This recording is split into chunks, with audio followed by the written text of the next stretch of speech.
પ્રધાનમંત્રી નરેન્દ્ર મોદી જેઓ ગાંધીનગરના કોબા ખાતે પહોંચી ચૂક્યા છે, જ્યાં કેટલીય અસંખ્ય હસ્તપ્રતોનું પ્રદર્શન કરવામાં આવ્યું છે અને આચાર્યજી દ્વારા તેમને એ તમામ હસ્તપ્રતોની જાણકારી આપવામાં આવી રહી છે।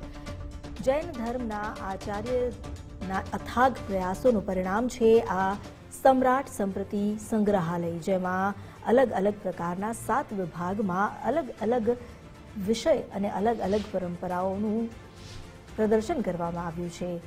મ્યુઝિયમમાં ઐતિહાસિક અને સાંસ્કૃતિક વારસાનું પ્રદર્શન કરવામાં આવ્યું છે અને આ મ્યુઝિયમને બારીકાઈથી નિહાળી રહ્યા છે પ્રધાનમંત્રી નરેન્દ્ર મોદી।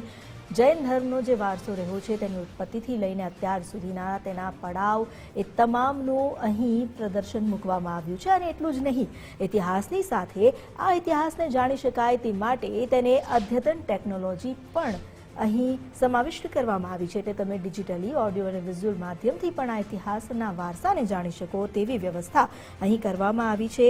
જે સમ્રાટ સંપ્રતિ મ્યુઝિયમ છે, જે ઇતિહાસ, સંસ્કૃતિ અને શ્રદ્ધાનો પવિત્ર સંગમ માનવામાં આવે છે। કોબા તીર્થ ખાતે નવનિર્મિત સમ્રાટ સંપ્રતિ મ્યુઝિયમ, જેનું આજે પ્રધાનમંત્રી નરેન્દ્ર મોદીના હસ્તે ઉદ્ઘાટન કરવામાં આવ્યું। આ સંગ્રહાલય જે આવનારી પેઢીને પણ જૈન ધર્મ અને તેના મૂલ્યો, તેના ઇતિહાસ, તે તમામ વિશે માહિતી આપશે। ભવ્ય મ્યુઝિયમનું લોકાર્પણ થઈ ચૂક્યું છે અને પદ્મસાગર સુરીશ્વરજી મહારાજ પણ અહીં ઉપસ્થિત છે। ગુજરાતના રાજ્યપાલ આચાર્ય દેવવ્રત, મુખ્યમંત્રી ભૂપેન્દ્રભાઈ પટેલ, આ ઉપરાંત નાયબ મુખ્યમંત્રી પણ ઉપસ્થિત છે। આ મ્યુઝિયમમાં ઈસવીસન પૂર્વે 224 થી 215 દરમિયાનની શાસન કરનાર જૈન ધર્મની મહાન વિભૂતિ અને અહિંસાના પ્રચારક એવા સમ્રાટ અશોકના પૌત્ર સમ્રાટ સંપ્રતિ મહારાજના પ્રેરણાદાયી જીવન અને મૂલ્યોને સમર્પિત છે આ મ્યુઝિયમ। પ્રાચીન ભારતીય સંસ્કૃતિની આધ્યાત્મિક ચેતનાને ઉજાગર કરતું આ એક સરનામું જે ભાવિ પેઢીને માટે પ્રેરણા સ્વરૂપ બની રહેશે, એક જ્ઞાનનો ખજાનો બની રહેશે। સમ્રાટ સંપ્રતિ મ્યુઝિયમ જેનું આજે ઉદ્ઘાટન કરવામાં આવ્યું છે, અહીં દુર્લભ અવશેષો અને હજારો એવા દુર્લભ વસ્તુઓનું પ્રદર્શન કરવામાં આવ્યું છે। શતાબ્દીઓ જૂના દુર્લભ પ્રાચીન અવશેષ, જૈન કલાકૃતિઓ અને પરંપરાગત વારસાને સાચવવા માટેનું એક આ સ્થાન બનાવવામાં આવ્યું છે। અહીં પાષાણ અને ધાતુની મૂર્તિઓ તેમજ તીર્થપટ્ટ, યંત્રપટ્ટ, લઘુચિત્ર, ચાંદીના રથ, સિક્કા, પ્રાચીન હસ્તપ્રત સહિતના ઐતિહાસિક અમૂલ્ય સંગ્રહ અહીં જોવા મળી રહ્યો છે। 7 ભવ્ય ગેલેરીમાં તેને અલગ અલગ વર્ગીકૃત કરીને પ્રદર્શનમાં મૂકવામાં આવ્યા છે, જેમાં ઈસવીસન પૂર્વે 200ના સમયથી ભારતની આધ્યાત્મિક અને કલાત્મક પરંપરાનો દુર્લભ પરિચય પણ મળી રહ્યો છે। આ મ્યુઝિયમનું નિર્માણ જે આચાર્યદેવ પદ્મસાગર સુરીશ્વરજીનું એક જીવન સ્વપ્ન હતું, તેમના માર્ગદર્શન હેઠળ અને તેમના પ્રયાસો થકી આ અલભ્ય અને દુર્લભ વારસાનો ખજાનો અહીં ઊભો થયો છે। તેમણે પોતાના જીવન દરમિયાન 6 દાયકામાં ભારત અને નેપાળમાં ફરી આશરે 2 લાખ કિલોમીટર જેટલી પદયાત્રા કરીને કેટલાય દુર્લભ વસ્તુઓ અને જે ઐતિહાસિક ચીજો છે તેને સંગ્રહિત કરી, તેને એકત્રિત કરી અને આજે આ અલભ્ય અને અલૌકિક મ્યુઝિયમ તૈયાર થઈ ગયું છે, જેમાં અમૂલ્ય સાંસ્કૃતિક અવશેષોને સાચવવામાં આવ્યા છે। શ્રદ્ધા અને સંરક્ષણ સાથે તેને અહીં સ્થાપિત કરવામાં આવ્યા છે। સમ્રાટ સંપ્રતિ મ્યુઝિયમમાં આધુનિક ઓડિયો વિઝ્યુઅલ ટેકનોલોજી, આ ઉપરાંત આધ્યાત્મિક સંગીત અને ઇમર્સિવ પ્રેઝન્ટેશનનો ઉપયોગ કરીને અહીં આવનાર મુલાકાતીઓ, સંશોધકો અને વિદ્વાનો માટે આધુનિક અને સમૃદ્ધ અનુભવનું માળખું આખું તૈયાર કરવામાં આવ્યું છે। આ મ્યુઝિયમ જે સમાજને અહિંસા, સંયમ અને કરુણા જેવા શાશ્વત મૂલ્યોનો આધ્યાત્મિક સંદેશ આપે છે। અમારી સાથે જોડાયા છે સંવાદદાતા નિકુંજ જાની। નિકુંજ, આ જે મ્યુઝિયમ છે તેનું ઉદ્ઘાટન કરી લેવામાં આવ્યું છે, લોકો માટે હવે ખુલ્લું થશે, પરંતુ અત્યારે પ્રધાનમંત્રી નરેન્દ્ર મોદી આ મ્યુઝિયમને નિહાળી રહ્યા છે। આ તેમનો અંદાજ રહ્યો છે, જ્યારે પણ આ પ્રકારના કાર્યક્રમ હોય તેઓ બારીકાઈથી નિરીક્ષણ કરતા હોય છે। શું વધુ અપડેટ આપ ત્યાં જ છો, ત્યાંનો ચિતાર આપો। જી, પ્રધાનમંત્રી હાલ તે મ્યુઝિયમનું નિરીક્ષણ કરી રહ્યા છે। મ્યુઝિયમની એક એક બારીકાઈ જે છે તેને તેઓ સમજી રહ્યા છે અને જે અતિ દુર્લભ પ્રાચીન ચીજવસ્તુઓ આ મ્યુઝિયમની અંદર સમાવેશ કરવામાં આવ્યો છે, જે જૈન ધર્મ સાથે જોડાયેલી છે, તેની પણ તેઓ માહિતી મેળવી રહ્યા છે। આ પ્રકારના દ્રશ્યો અનેક વખત જોવા મળતા હોય છે કે જ્યારે પ્રધાનમંત્રી માત્ર જે તે વસ્તુઓનું ઉદ્ઘાટન કે લોકાર્પણ નથી કરતા, પરંતુ તેની તમામ એ બારીકાઈ જે છે તેની તેઓ જાણકારી મેળવતા હોય છે, અને તે જ પ્રકારના અત્યારે હાલ આ દ્રશ્યો સામે આવી રહ્યા છે કે જેમાં પ્રધાનમંત્રી આ મ્યુઝિયમની અંદર તેઓ મુલાકાત લઈ રહ્યા છે અને જે ચીજ વસ્તુઓ છે તેની જાણકારી મેળવી રહ્યા છે. મહત્વનું છે કે જૈન ધર્મ સાથે જોડાયેલું આ અતિ દુર્લભ અને પ્રાચીન મંદિર મ્યુઝિયમ, જેને સમ્રાટ સંપ્રતિ સંગ્રહાલય નામ આપવામાં આવ્યું છે, 7મી 8મી શતાબ્દી સુધીના જે અલગ અલગ શિલ્પ સ્થાપત્યો છે તેને અહીં સંગ્રહિત કરવામાં આવ્યા છે. એ જૈન ધર્મના ઉદયથી લઈને તેના વિકાસ સુધીની જે બાબતો છે તેને અહીં સંગ્રહિત કરવામાં આવી છે. મહત્વનું છે કે આજે તેને ખુલ્લું મુકાયું છે આમ પબ્લિક માટે. 23 એપ્રિલ બાદ આ સંગ્રહાલય જે છે તેને ખુલ્લું મૂકવામાં આવશે. પ્રધાનમંત્રી ગણતરીની મિનિટોમાં કાર્યક્રમ સ્થળનો જે સ્ટેજ પ્રોગ્રામ છે ત્યાં પણ તેઓ પહોંચશે. એક જનસભાને પણ તેઓ સંબોધિત કરશે. મહત્વનું છે આજે મહાવીર જન્મ જયંતિ છે અને આ જ પાવન અવસર પર પ્રધાનમંત્રી એ જ ધર્મ સાથે જોડાયેલા જે અતિ દુર્લભ પ્રાચીન મ્યુઝિયમ છે તેનું તેઓએ લોકાર્પણ કર્યું છે. અલગ અલગ 7 ખંડોની અંદર આ મ્યુઝિયમ સંગ્રહાયેલું છે, જેમાં પ્રાચીનતમ હસ્તકલા, શિલ્પકલા, એ તામ્રપત્રો જેના પર હસ્તલિખી લખવામાં આવી છે, પાંડુલિપિ જેના પર લખવામાં આવી છે, એ તાડપત્રો કે જે તાડપત્રની અંદર એ હજારો વર્ષ જૂની પાંડુલિપિની અંદર જે જૈન ધર્મના સિદ્ધાંતો છે તેનો જે સાર જે છે તે લખવામાં આવ્યો છે, અને સાથે તેની પણ પ્રધાનમંત્રીએ મુલાકાત લીધી કે આ તાડપત્રની અંદર જે લખાણ છે તેને આર્કાઇવ કઈ રીતે કરવામાં આવતું હોય છે, તેને સંગ્રહિત કઈ રીતે કરવામાં આવતું હોય છે. વર્ષો જૂની એ તાડપત્ર પર લખાયેલી એ હસ્તલિપિઓ હજી પણ સંગ્રહાયેલી છે. આ એક ઉત્તમ કલાનો નમૂનો છે અને તેનું અહીં લાઈવ ડેમોન્સ્ટ્રેશન કરવામાં આવ્યું હતું, જેને પણ પ્રધાનમંત્રીએ નિહાળ્યું છે. તેઓ આ સંગ્રહાલયની મુલાકાત બાદ સ્ટેજ કાર્યક્રમમાં આવશે અને જે કાર્યક્રમ સ્થળ છે ત્યાં જૈન ધર્મના હજારો લોકો અહીં પહોંચ્યા છે પ્રધાનમંત્રીને સાંભળવા માટે. ત્યાં પણ તેઓ પહોંચશે અને પ્રધાનમંત્રીનું સંબોધન પણ થશે. આ કાર્યક્રમ બાદ પ્રધાનમંત્રી સાણંદ પહોંચશે. સાણંદ સેમિકન્ડક્ટરનો એક પ્લાન્ટ છે જેનું તેઓ ઇનોગ્રેશન કરશે.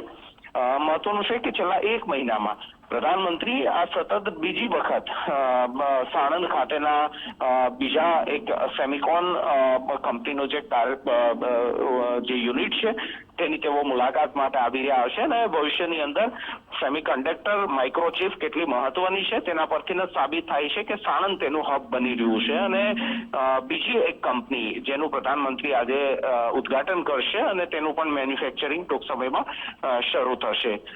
વાવથરા જે રાજ્યનો નવરચિત જિલ્લો છે ત્યાં પ્રધાનમંત્રી પહેલી વખત પહોંચી રહ્યા છે અને હજારો કરોડો રૂપિયાના જે ખાતમુહૂર્ત અને લોકાર્પણ છે તેમાં પણ પ્રધાનમંત્રી ઉપસ્થિત રહેશે. તો પ્રથમ કાર્યક્રમમાં પ્રધાનમંત્રી પહોંચી ચુક્યા છે. હાલ મ્યુઝિયમની તેઓએ મુલાકાત લઈ રહ્યા છે અને થોડા સમયમાં કાર્યક્રમ સ્થળ સ્ટેજ પ્રોગ્રામ જે છે ત્યાં પણ તેઓ પહોંચશે. નિકુંજ, કેટલાક દ્રશ્યોમાં તેઓ આચાર્યજી સાથે પણ વાત કરતા દેખાયા અને તેમની સાથે જાણે એક બહુ જ આત્મીય સંવાદ થયો હોય તેવું પણ લાગ્યું. શું વાતચીત થઈ તેને લઈને કોઈ જાણકારી? કારણ કે આચાર્યજીનું સપનું હતું અને આજે સાકાર થયું છે, તે પણ પ્રધાનમંત્રી મોદીએ તેનું લોકાર્પણ કર્યું છે. જી જરૂરથી, કારણ કે જે જૈન આચાર્ય છે તેમના દ્વારા તેમનું જે ભારત ભ્રમણ હતું, તેમની હાલની આયુષ લગભગ 95 વર્ષ જેટલી છે અને છેલ્લા 30-35 વર્ષથી તેઓ જે ભારત ભ્રમણ કરી રહ્યા હતા અને આ ભારત ભ્રમણ દરમિયાન તેમને જે જૈન ધર્મની પ્રાચીનતમ જે વસ્તુઓ તેમને હાથ લાગી તેને અહીં સંગ્રહિત કરવામાં આવી છે. તેનું અહીં એક મ્યુઝિયમ જે છે તે તૈયાર કરવામાં આવ્યું છે. તેમનું આ સ્વપ્ન હતું કે જૈન ધર્મ સાથે જોડાયેલી આ અતિ દુર્લભ પ્રાચીન વસ્તુઓ કોઈ એક જગ્યા પર જ એ જૈન ધર્મના અનુયાયીઓ, જૈન ધર્મની અંદર આસ્થા ધરાવતા લોકો માટે ઉપલબ્ધ બને અને તેના કારણે જ આ જૈન આરાધના કેન્દ્ર ખાતે આ મ્યુઝિયમ સાકાર થયું છે. પ્રધાનમંત્રીનો પણ તેમની સાથેનો એક આત્મીય સંબંધ છે. એક વખત તેમના આશીર્વાદ લેવા માટે, તેમની શુભાશીષ મેળવવા માટે તેઓ પહોંચતા હોય છે. તેઓ પરમ ભક્ત છે. તે પ્રકારના પણ એ દ્રશ્યો અગાઉ પણ જોવા મળ્યા છે કે જ્યારે તેઓ આચાર્યજીના દર્શન કરવા માટે, તેમના આશીર્વાદ લેવા માટે પહોંચ્યા હોય. આજે પણ વિશેષ દિવસ છે કારણ કે મહાવીર જયંતિ છે ને આજ દિવસે પ્રધાનમંત્રી આ મ્યુઝિયમનું તેઓએ લોકાર્પણ કર્યું છે અને જૈન ધર્મના જે અનુયાયીઓ છે, જૈન ધર્મના જે લોકો છે તેને પણ પ્રધાનમંત્રી સંબોધિત કરવાના છે, સંબોધન કરવાના છે. અમિતા જી નિકુંજ, આભાર આપનો. જાણકારી આપણી પાસેથી લેતા રહીશું. હાલ જ્યાં આજે જૈન કાર્યક્રમ છે કારણ કે મહાવીર કેન્દ્ર અને ખાસ કરીને આજે મ્યુઝિયમ બનાવવામાં આવ્યું છે જે જૈન ધર્મના લોકો માટે એક અનોખું સ્થાન બની રહેશે. અમારી સાથે જોડાયા છે પ્રદીપભાઈ, તેમની સાથે વાત કરીએ. પ્રદીપભાઈ, આજે એક તો મહાવીર જન્મ કલ્યાણક છે એટલે એક પવિત્ર અવસર, પવિત્ર ઉત્સવ અને એ જ દિવસે આ જે સમ્રાટ સાંપ્રત સંગ્રહાલય છે તેનું ઉદ્ઘાટન, એટલે એક રીતે જોવા જઈએ તો એક ખૂબ મોટો અવસર કહી શકાય. જી ચોક્કસ. એટલા માટે કે રાષ્ટ્રીય સંત પરમ પૂજનીય પદ્મસાગર સુરીશ્વરજી મહારાજ સાહેબે પોતાના સંયમ જીવનના 50 વર્ષ કરતા વધારે એ વર્ષોની અંદર 2 લાખ કિલોમીટર કરતા વધારેનો વિહાર કરીને સમગ્ર દેશમાંથી જૈન ધર્મની જે વિરાસત છે એ વિરાસત વિવિધ રાજ્યોમાંથી એનો સંગ્રહ કરીને, એટલે બીજા શબ્દોમાં કહીએ તો જૈન ધર્મની પ્રાચીન જ્ઞાન, શિલ્પ અને કલા સામગ્રીનો અનોખું પ્રદર્શન એક જ સ્થાન ઉપર એમણે ઊભું કર્યું છે અને કોબાની અંદર લગભગ 95,000 ચોરસ ફૂટના વિશાળ જગ્યાની અંદર આ પ્રદર્શન એમણે બનાવ્યું છે. એમાં લગભગ 7 ભવ્ય ગેલેરીઓ છે કે જેમાં તમને જૈન ધર્મની હજારો વર્ષની યાત્રા ઉપર લઈ જાય છે અને તીર્થંકરોના પરોપકારી ચિત્રો, એટલે જૈન ધર્મમાં તીર્થંકરો થઈ ગયા એમના અલગ અલગ ચિત્રો ની પ્રાચીન પ્રતિમાઓ એ આની અંદર છે. મને લાગે છે કે આવનારા દિવસોમાં ગુજરાત પણ જૈન ધર્મ માટેનું આ એક મોટું હબ એના જ્ઞાન, વિજ્ઞાન અને એની પરંપરાઓ માટેનું બનશે એવો ચોક્કસ મને વિશ્વાસ છે. જી પ્રદીપભાઈ, આભાર આપનો અમારી સાથે જોડાવા માટે. જૈન અગ્રણી પ્રદીપભાઈ, તેમનું પણ એ માનવું છે કે આ જે એક ઉત્તમ અવસર છે કારણ કે એક તરફ મહાવીર જન્મ કલ્યાણક ઉત્સવ છે અને બીજી તરફ જૈન ધર્મને આગળ વધારવા અને તેના મૂલ્યોને લોકો સુધી પહોંચાડવા, આવનારી પેઢીને તેનો પરિચય આપવા માટે એક મહત્વપૂર્ણ આયામ આજે નિર્માણ પામ્યું છે. આ જે મ્યુઝિયમ છે, આ મ્યુઝિયમ જેનું આજે પ્રધાનમંત્રી નરેન્દ્ર મોદીના હસ્તે લોકાર્પણ કરવામાં આવ્યું, 23 એપ્રિલથી તે સામાન્ય જનતા માટે પણ ખુલ્લું મુકાશે. અહીં જે 7 વિભાગ છે એટલે કે 7 ગેલેરી અલગ અલગ કરવામાં આવી છે અને તેમાં અલગ અલગ વિષયોનું પ્રદર્શન પણ કરવામાં આવી રહ્યું છે. અહીં ન માત્ર તેમના પરંપરા અને સંસ્કારની વાત છે પરંતુ જૈન ધર્મ સાથે જોડાયેલા વિજ્ઞાનની પણ એટલી જ સમજ અહીં આપવામાં આવી રહી છે. જે હસ્તપ્રતો મૂકવામાં આવી છે તેના પર લખેલી પ્રાચીન લિપિ, પાંડુલિપિના લખાણ અને સૌથી મોટી વાત, કારણ કે આ પ્રાચીન હસ્તપ્રત છે તો તેને સાચવવા માટેની ટેકનોલોજીનો પણ અહીં જે ઉપયોગ કરવામાં આવ્યો છે તેની પણ સમજ પ્રધાનમંત્રી નરેન્દ્ર મોદીએ મેળવી. આ ઉપરાંત અહીં જેટલા પણ કલાકૃતિઓ મૂકવામાં આવી છે, જે શિલ્પ સ્થાપત્યો મૂકવામાં આવ્યા છે તેને પણ નિહાળ્યા. આચાર્યજીએ તેમને તમામ અંગે સમજ આપી. અહીં જો વાત કરવામાં આવે તો 8મી સદી સુધીના અને ઈસવીસન 200 પૂર્વેના પણ કેટલાક અવશેષો અહીં રાખવામાં આવ્યા છે. સમ્રાટ સ્મૃતિ મ્યુઝિયમમાં આધુનિક ઓડિયો વિઝ્યુઅલ ટેકનોલોજી અને આધ્યાત્મિક સંગીત અને ઇમર્સિવ પ્રેઝન્ટેશનનો ઉપયોગ કરીને મુલાકાતીઓ માટે આ અનુભવ એક અલાયદો અને જીવનભર યાદ રહી જાય તેવો અનુભવ બની રહે તે માટેના પ્રયાસ કરવામાં આવ્યા છે. અમારી સાથે જોડાયા છે સહયોગી કીર્તન પટેલ, તેમની સાથે પણ વાત કરીએ. કીર્તન, અહીં કોબામાં જૈન ધર્મ માટે એક એવું સરનામું બન્યું છે જે આસ્થા અને સંસ્કૃતિનો સંગમ છે અને સૌથી મોટી વાત, કારણ કે અહીં જે આચાર્યજી છે તેમનું સ્વપ્ન હતું અને 2 લાખ કિલોમીટરનો પ્રવાસ કરીને તેમણે જેટલી પણ ઐતિહાસિક વસ્તુઓ ભેગી કરી તેનું અહીં પ્રદર્શન મૂકવામાં આવ્યું છે. આપણે કીર્તનભાઈ સાથે પછી વાત કરીએ, પરંતુ તે પહેલા આ દ્રશ્યો આપ નિહાળી રહ્યા છો. અહીં જે હસ્તપ્રત મૂકવામાં આવી છે, આ હસ્તપ્રતને સાચવવા માટે પણ કેટલીક વૈજ્ઞાનિક ઢબનો ઉપયોગ કરવો જરૂરી છે અને એ જ પ્રમાણે આ હસ્તપ્રતને સાચવવામાં આવી છે, આ મ્યુઝિયમમાં મૂકવામાં આવી છે. જો મ્યુઝિયમની વાત કરવામાં આવે તો અહીં 7 અલગ અલગ ગેલેરીઓનું નિર્માણ કરવામાં આવ્યું છે, એટલે કે 7 વિભાગમાં અલગ અલગ પ્રદર્શન કરવામાં આવશે. પ્રથમ ગેલેરી, જેમાં જૈન તત્વજ્ઞાનના મૂળભૂત સિદ્ધાંતોનો પ્રભાવશાળી પરિચય મૂકવામાં આવ્યો છે. અહીં ભગવાન ઋષભદેવ એટલે કે પ્રથમ તીર્થંકરથી લઈને ભગવાન નેમિનાથ 22મા તીર્થંકર સુધીના તમામ તીર્થંકરના જીવન અને ઉપદેશોનું વર્ણન કરવામાં આવ્યું છે. અમારી સાથે ફરી જોડાઈ ગયા છે કીર્તન પટેલ. કીર્તનભાઈ, જે પ્રમાણે આ જે સંગ્રહાલય છે તેને ખુલ્લું મૂકવામાં આવ્યું છે, પ્રધાનમંત્રી તેમણે ખૂબ જ બારીકાઈથી આખા મ્યુઝિયમનું નિરીક્ષણ કર્યું છે અને અહીં જે દ્રશ્યો જોવા મળી રહ્યા છે એ દ્રશ્યો જોઈને આપ શું કહેશો? કોબામાં જે મ્યુઝિયમ આજે ખુલ્લું મુકાયું છે તેની સાથે એક મોટો અને વિશાળ ઇતિહાસનું આપણને દર્શન થાય છે.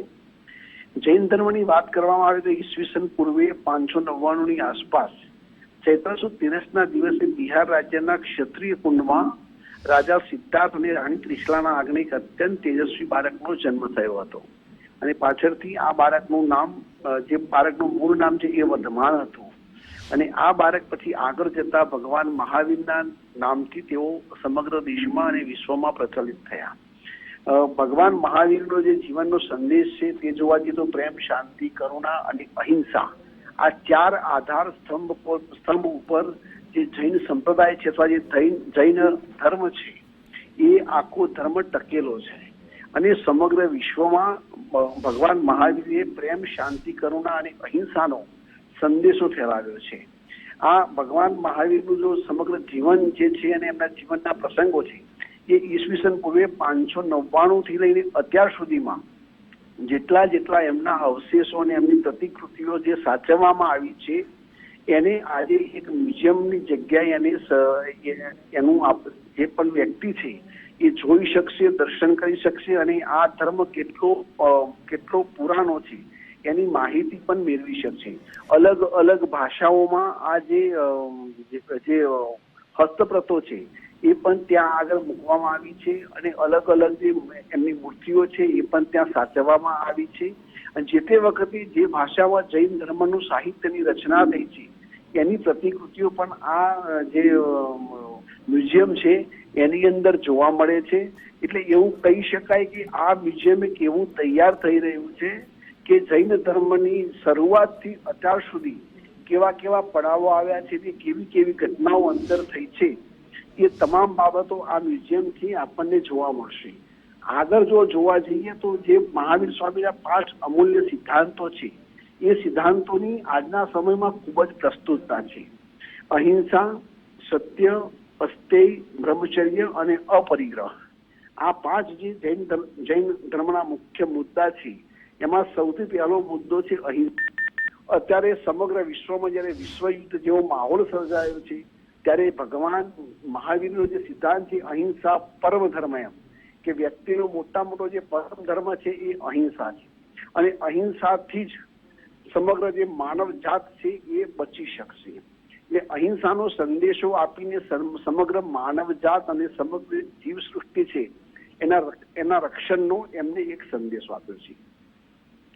જી બિલકુલ. તો આજે જ્યારે મહાવીર જન્મ કલ્યાણકનો પવિત્ર અવસર છે તે જ દિવસે આ જૈન આરાધના કેન્દ્રના સંકુલમાં સમ્રાટ સંપ્રતિ મ્યુઝિયમને ખુલ્લું મૂકવામાં આવ્યું છે. આભાર કીર્તનભાઈ. જે રીતે આજે મહાવીર સ્વામીના જે મૂલ્યો છે એ વર્તમાન સમયમાં પણ દરેક લોકોને લાગુ પડે છે. 24મા તીર્થંકર મહાવીર સ્વામીના જન્મ કલ્યાણકના અવસર પર આજે જૈન ધર્મના દરેક તીર્થંકરના જીવનના ચરિત્ર અને તેમની સાથે જોડાયેલી વાતોનો લોકો પરિચય મેળવી શકે એ માટે આ સંગ્રહાલય ખુલ્લું મુકાયું.